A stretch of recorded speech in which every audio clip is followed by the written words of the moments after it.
First, let me introduce to you Becky Weber. She's the Managing Director at Prime Policy Group. Prime Policy represents UMA in building relationships, protecting our industry at the Capitol, and more than anything, she's just known on the Hill as the transportation lady. She gets stuff done. So please welcome Becky out.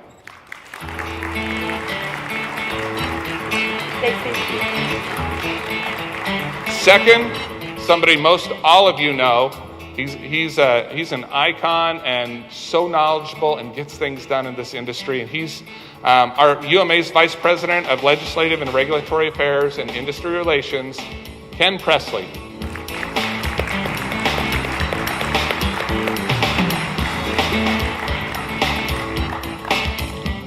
All right, so welcome, guys, ladies. So, in getting ready for this, this last year has been pivotal for UMA and the legislative and regulatory front. After 8 years playing defense, we got to go play offense for a while.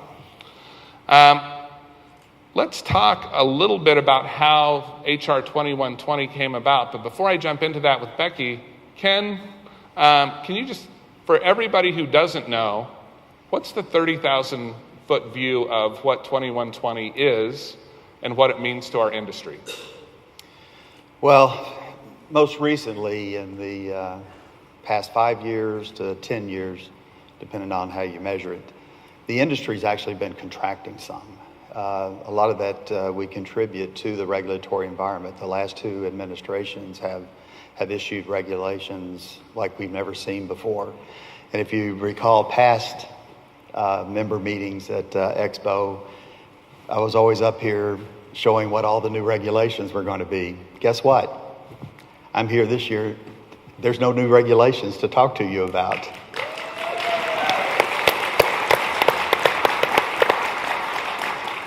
So now we're in a great position to be on the offense. HR 2120 is designed to do that. It basically tells FMCSA, NHTSA, and FTA, let's slow down, let's slow this pace down, let's get it right, and create some economic opportunities, both in improving your business, increasing your business, and taking some of the regulatory burden off of you, and allows you to invest in your business instead of regulations. Good. Well, that doesn't just happen automatically. It happens with some work. But Becky, you were involved, and both of you were. But how is it that we were able to switch and go from offense to defense? Did somebody fumble? Did somebody meet somebody? What happened? Well, it's actually a really great story, Stacy. In our business, we're always looking for new members of Congress who can be champions for us. There was a freshman member of Congress who came to Congress 4.5 years ago. He was, I call them just little baby freshmen. They usually don't know anything the first couple of years that they're there. But there was a hearing going on with the Federal Motor Carrier Safety Administrator.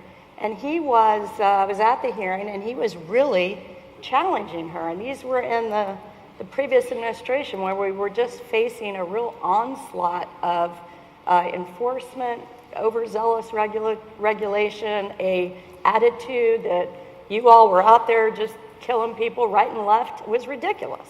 And this congressman questioned her and said, what, don't you have a mission to also promote a safe and thriving industry in the motor carrier industry? And the administrator responded that no, that was not her mission. And this congressman just really took her on. And I was in the audience as you're a lobbyist, and I said, I need to get to know that guy.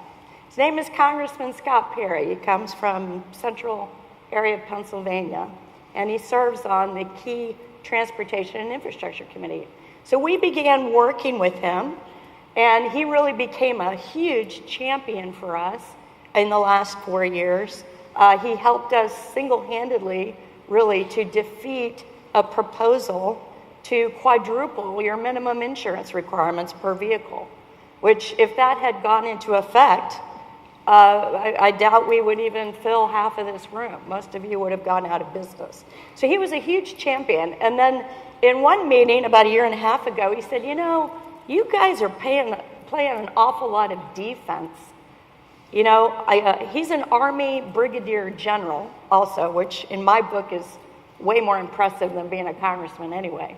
And he said, when you're fighting a war, you've got to have offense and you've got to have defense. And I don't see you guys playing much offense. So I'd like to help you play some offense. So it was really his suggestion, and we began working with him on 2120, what ultimately became 2120, to do a really comprehensive regulatory relief bill for the passenger carrier industry. He introduced it last April, and we're off to the races. We've already seen 4 of its provisions enacted just by executive action, and more to come. Good. Well, a good follow-up for that. So for both of you, so it's been, 8-9 months since Congressman Perry brought this forward. Has he had other support sign on? What other progress have we seen? Have we seen some things just enacted that may not be it passed, but we can check these boxes off just because this came forward? Well, we saw the withdrawal of the obstructive sleep apnea rulemaking process that has started. We saw the withdrawal of financial responsibility, i.e. our insurance limits being increased. That rule we thought we'd killed it one time and then it was coming back. So we saw that withdrawn. The lease interchange rule, that is being reworked. We heard an update on that yesterday, but we hope to see that mostly eliminated by the spring. And the speed limiter regulations seem to be stalled, and we understand that it ultimately will be withdrawn. So we're already seeing action just by having the bill in its presence. I mean, it makes an industry statement. So, good progress. Where do you see it going next? Is it a bill that's going to pass itself? Is it get bundled with something else? How is it going to move forward where we can say, this is, in addition to the smaller pieces of it, how do we see success forward on this plan? Well, HR 2120 was always designed to be incorporated in a larger bill. And we have these highway reauthorization bills that happen every 5 years. But the last few years, they've not been the typical fulfillment of Congressman's dreams. So we knew there would be some type of infrastructure highway bill, and that's going to take place in 2018. And so HR 2120, either in whole or in part, will be incorporated into the president's infrastructure bill.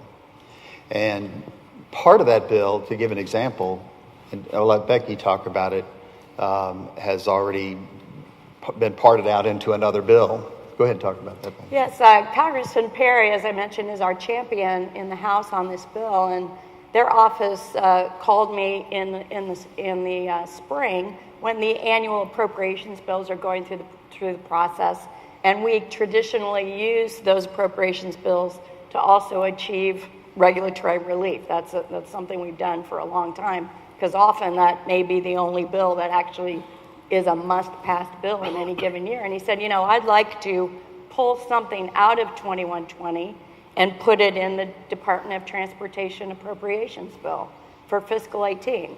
So we looked at the provisions and decided he wanted to focus on the speed limiter proposal. As you know, there's a pending proposal from the previous administration to mandate speed limiters and mandate a specific speed that they be set at for commercial motor vehicles. We know most of you have those speed limiters, but with varying speed limits, I was talking to someone last night that in Texas, the speed limit is 85, and you set your limiters at 74. On the East Coast, more like 62. So we don't think there needs to be a separate regulatory rubric just for that specific device. So Congressman Perry pulled that provision out of 2120, offered it as an amendment on the floor in June. It was accepted and passed and is pending in the House DOT appropriates bill. We're currently operating under a continuing resolution. As you know, we're already into the second quarter of fiscal 18, but the Congress has not gotten its act together to resolve all of the spending issues. They're currently operating under a CR until January 19th. They're trying to negotiate very big ticket items, but that provision is pending, and we're hopeful that that will be included in the final appropriations package. Fantastic. So, HR 2120, if you have specific questions, for those of you here, write them down, and we're going to have you come up for questions in just a couple of minutes. In the meantime, so this is huge. This is huge for our industry. This is a great step forward for us. But this isn't all that's going on. So, Becky, Ken, what else what's been keeping you up at night for us?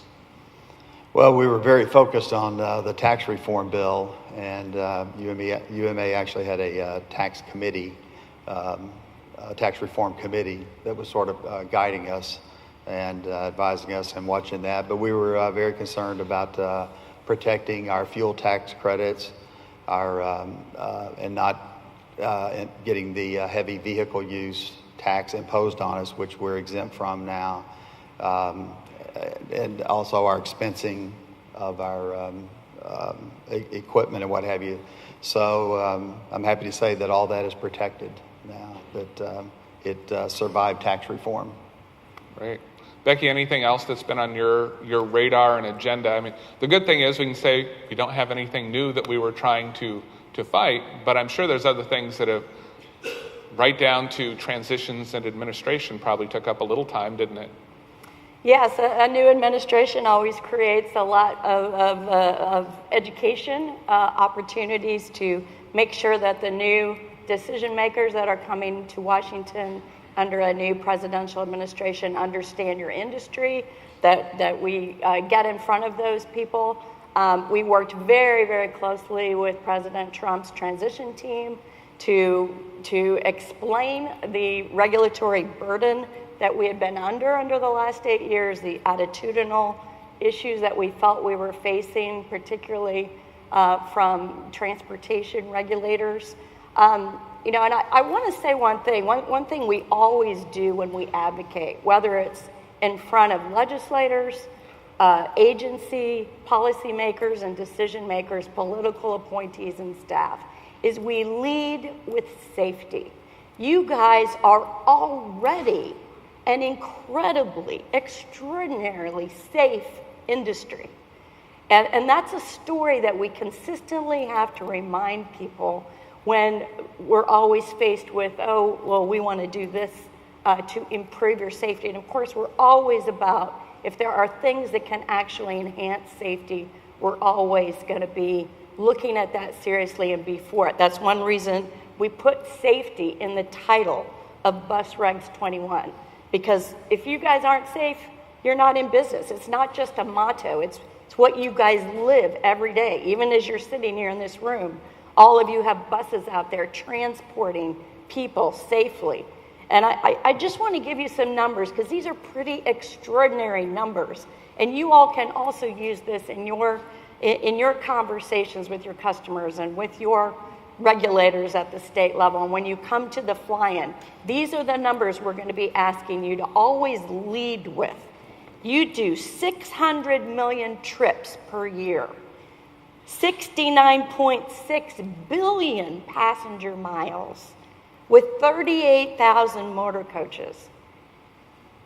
And your fatality rate, average, and this has been fairly consistent over the last 20 years, 20 fatalities average per year in motor coaches in a highway environment that kills 40,000 people per year. That's extraordinary. Just yesterday, we heard from the Chief Safety Officer of the Federal Motor Carrier Safety Administration, who gave us some additional statistics, which I thought were stunning.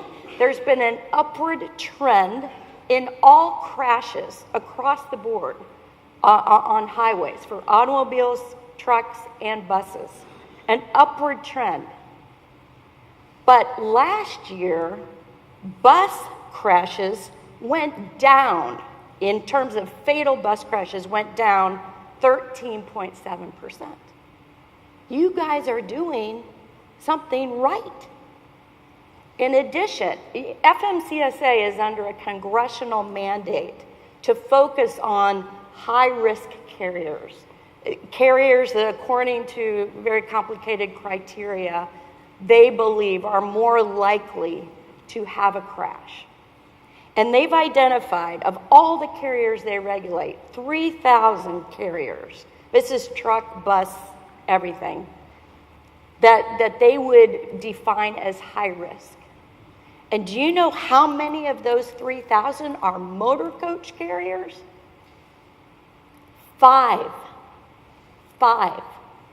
So, guys, we don't have to spin these numbers. These are DOT's own numbers and statistics. And whenever we're advocating or trying to get regulatory relief, we have to lead with these numbers. Your numbers tell your story. You're transporting people safely every single day to work, to tourist destinations, to sporting events. You're creating happiness, and you're doing it safely. Can we do better? We can always do better. We'd love for that number to be 0, but you're operating not in a controlled environment where you're operating with teenage 16-year-old drivers, or drivers who are high on marijuana, or drivers high on opioids. So give yourself a hand. You're doing an incredible job.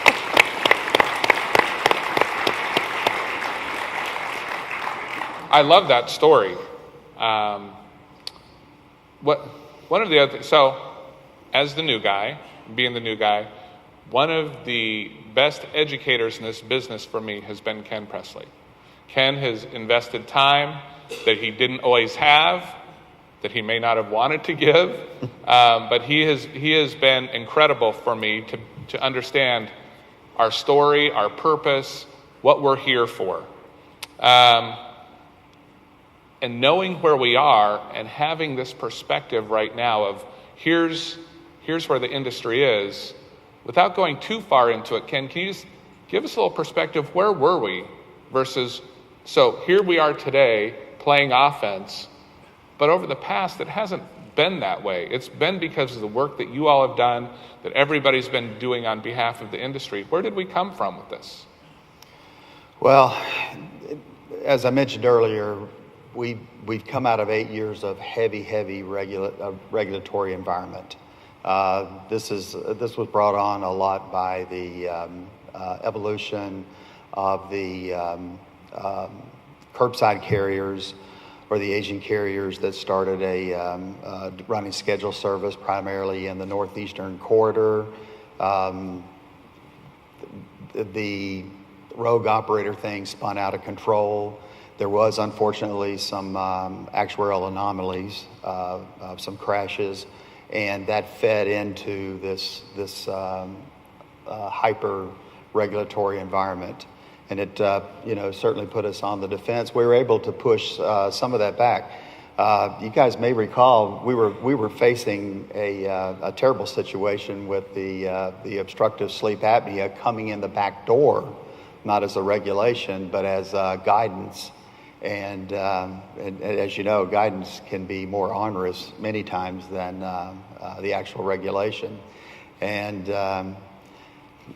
it sounds insane, but Becky and I pecked out this bill and on our computers, and it actually became a bill and passed the House unanimously, passed the Senate unanimously, and was signed by President Obama. I think it's the only bill during that 8 years that passed the House and Senate unanimously and was signed by During a government shutdown. and it was just right during a government shutdown. So it was a real success, and it also told us that we did have friends on the Hill, and that we had a good story to tell, and it really made a big difference.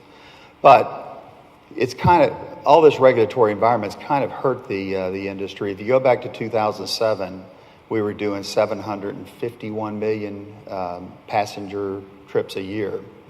That number is down actually just a little bit below 600 million passenger trips a year.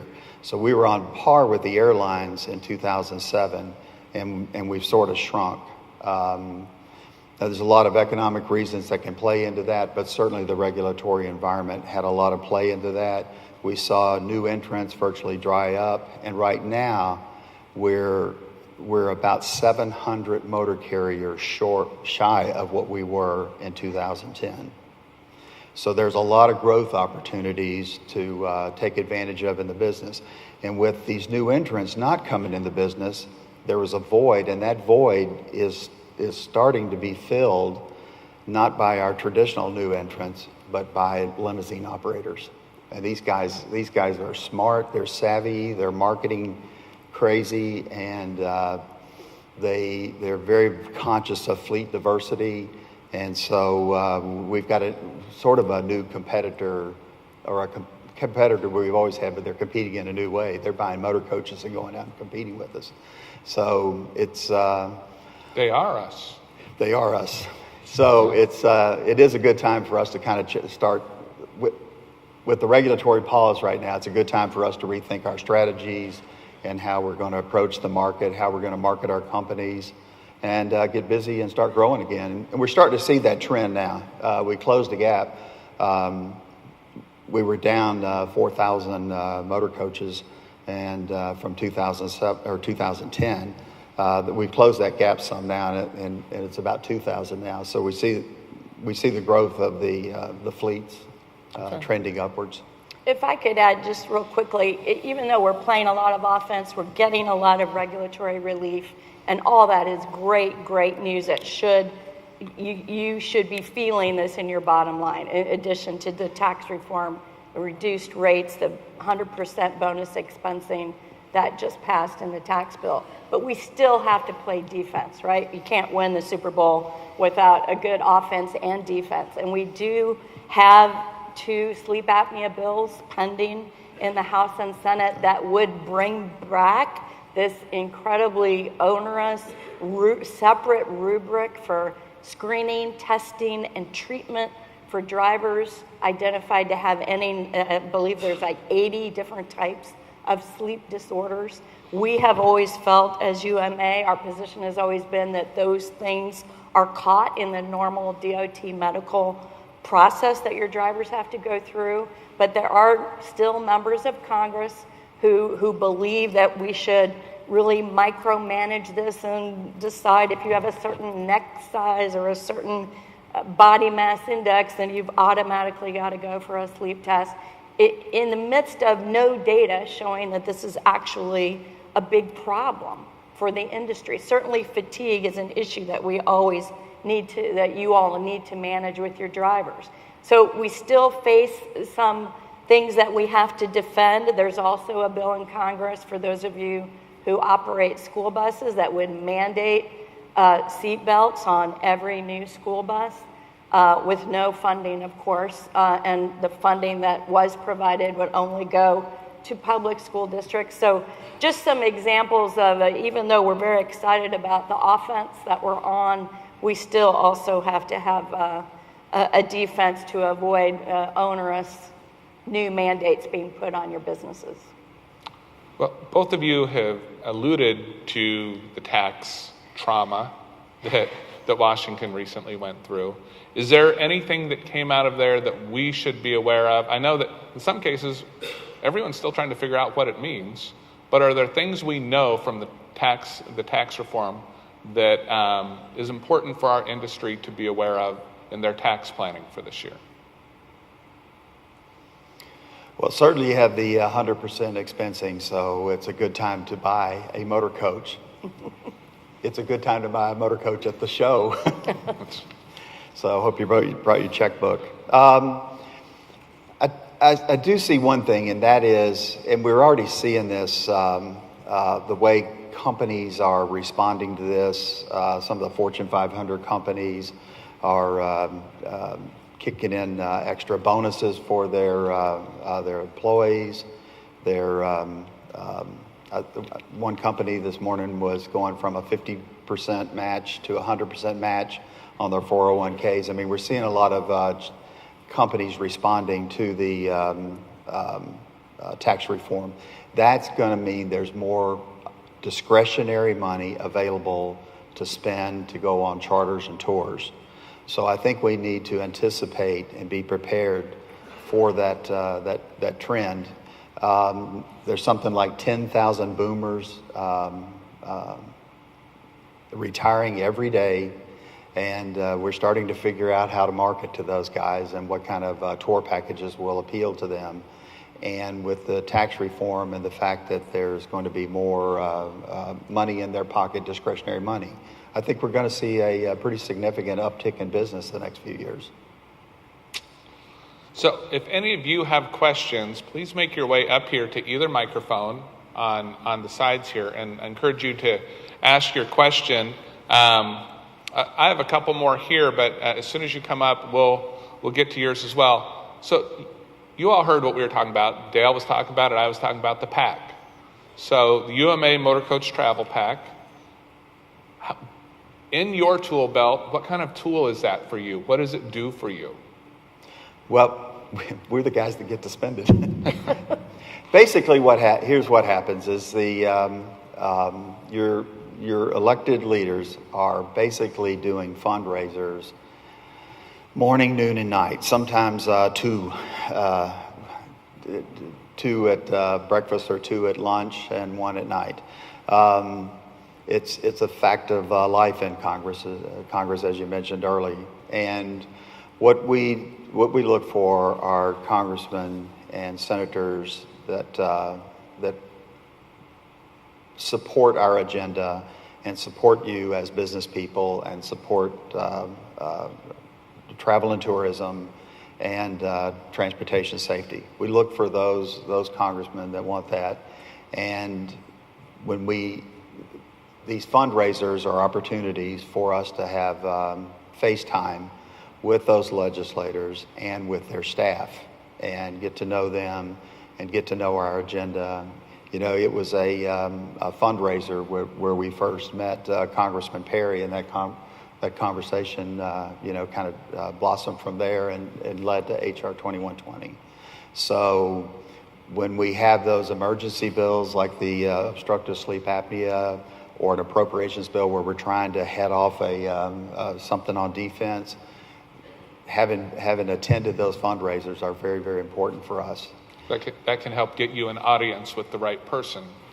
Absolutely. It's just such an important tool in the whole advocacy toolbox, and there's many tools, and you all have strength on virtually every single one, which is your full-time advocacy presence in DC, which Ken and I represent, your grassroots efforts when you get an alert from UMA and we say, oh my God, there's this vote on the floor, we need you to call your congressman in the next 24 hours and say, vote no on this terrible thing. We've done that, had to do that a lot over the last few years.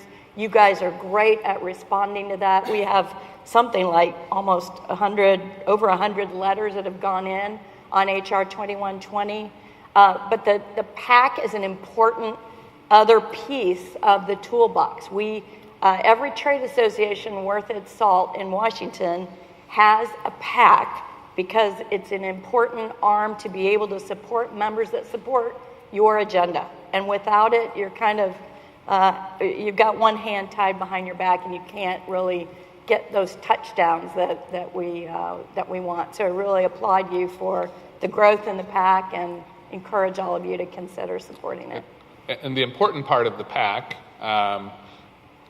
as you're considering this, these are not corporate donations. These are not business expenses for you. These have to be personal contributions. This is from the personal side of what you do. that protects the business side of what you do, but it has to come out of the personal side of your ledger. Correct? That's the federal law. It has to be a personal check. It can't be a corporate check.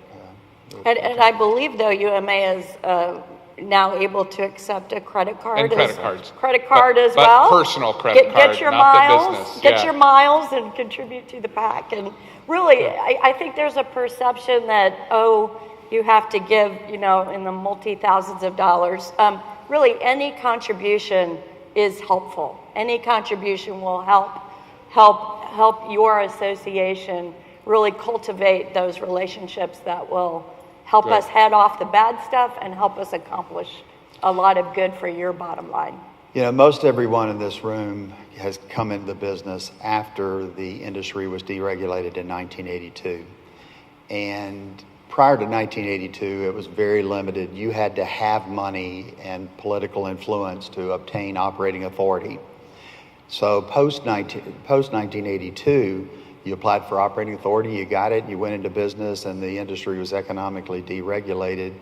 And you didn't have a lot of pressure to pay attention to the politics. That's changed. Government still has a tremendous amount of oversight of this industry. One signature could take that privilege away from you in a lot of different ways, and so you need to protect that privilege license or operating authority and your opportunities to grow your business and pass it along to your family, whatever your dreams are. And so that small investment in a political action committee or coming to Washington during the fly-in, that's for you, and that's for protecting your business, and that business is a business that has a lot of government oversight. I don't think it could be said any better. Thank you. Looks like, I think we had, Michael, you had a question over here on this side, is that correct? Yes, one question. I believe a year or so ago, the association invested in a program to assist its members in writing its congressmen, writing its senators.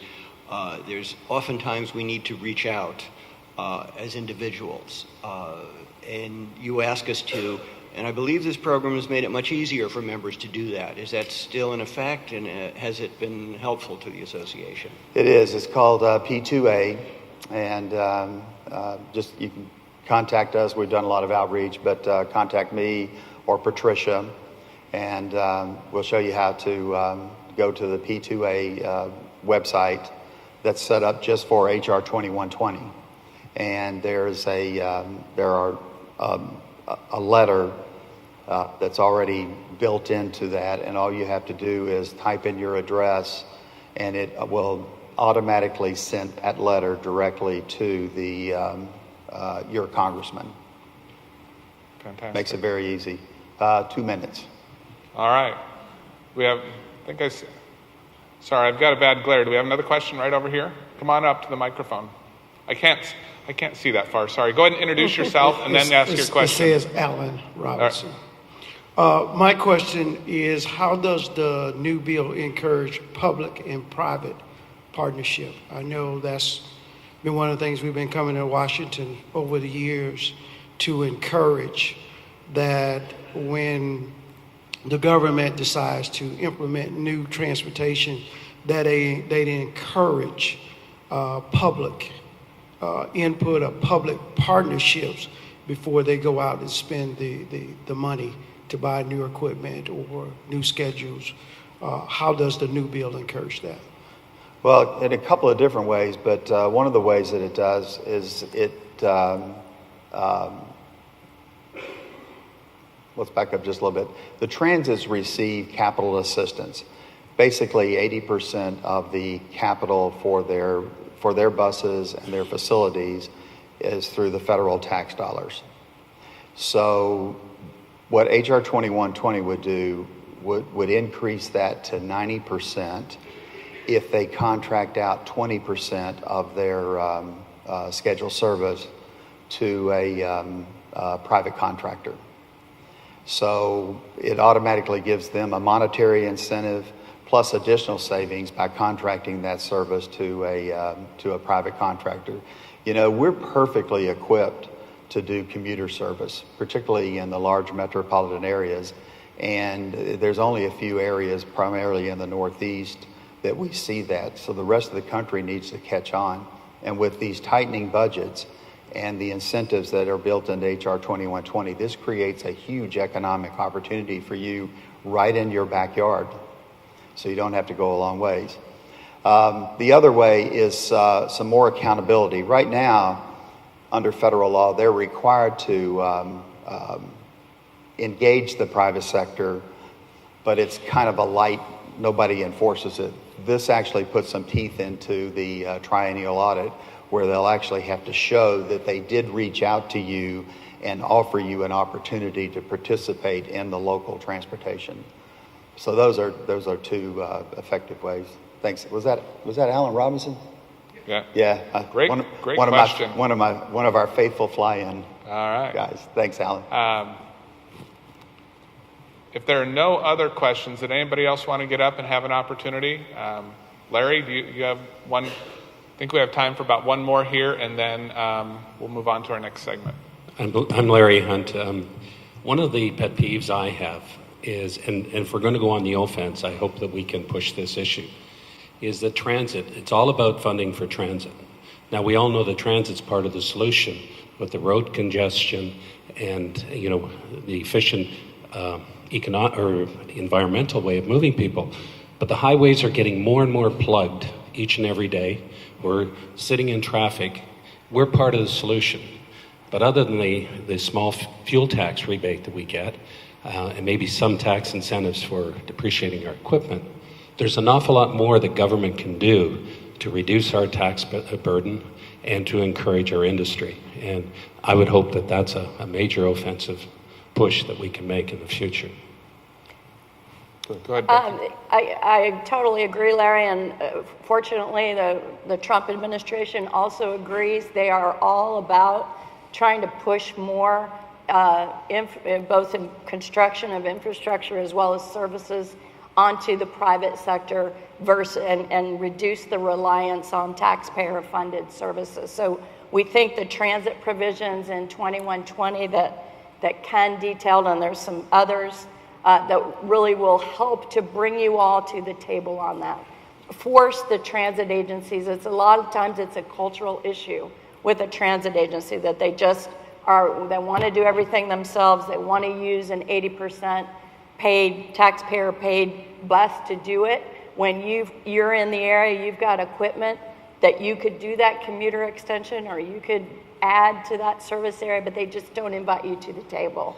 So we think a lot of these provisions will be very attractive to both the administration and to Congress because, in an era of tight budgets, most transit budgets are not growing. And so they need to learn how to use their funds more efficiently. And you all should be a big player in that space. One of the things that we've learned in HR 2120 is that legislation can have an impact even when it's in play. And so there's probably, let me say this, they're paying attention to this bill. And I guarantee you they're having their meetings, their transit meetings, and they're talking about this bill. And that creates opportunities for you. So I would be knocking on the door of your local transit authority, maybe attending the public meetings and making yourself available. And I bet you're going to see some of these opportunities develop even before some of this stuff passes.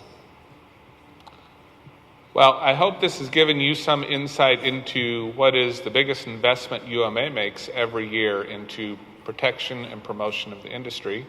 I want to thank Becky, Ken, for coming out here, sharing some insights. I think that, Becky, are you here for a couple days? Yes, sir. Ken for sure is. So if you have specific questions, I'm sure they're available if you find them in the hallway, on the show floor, or something to ask. Otherwise, email us. If you don't know their email address, you know mine now. So newguy@uma.org. Thank you both. Please thank them for joining us today. Thank you, guys.